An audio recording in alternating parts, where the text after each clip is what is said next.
શું નામ આપનું? મારું નામ મિતેશ માછી છે, રહેવાસી તાલુકા પંચાયત નવી નગરી આમાં. હમણાં શું બનાવ બન્યો છે? અત્યારે બનાવ એ રીતનો બનેલો કે અમે સવારને આજે રમવા માટે 500 ટીમો ભેગી થયેલી હતી.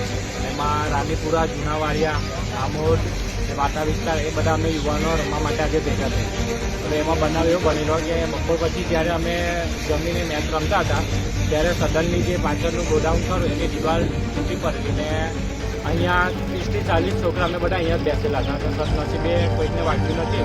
ખાલી એક દર્શનભાઈ માછી છે, થઈ છે અને 5 થી 6 ટકા આવેલો એમને આપણે સરકારી દવાખાનામાં બેસી કરાય.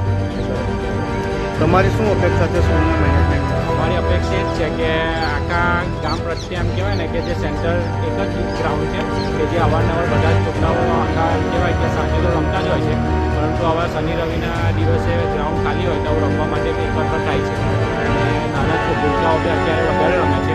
તો એક જ અમે સ્કૂલવાળાને કે તંત્રને અપીલ કરીએ છીએ કે આ જે ખરાબ કન્ડિશનમાં છે જે ગોડાઉન એને જમીન ડ્રોઝ કરવામાં આવે જેથી કંઈ અવારનવાર કોઈ બીજી ઘટના ના બને કે કોઈ દુર્ઘટના ના થાય.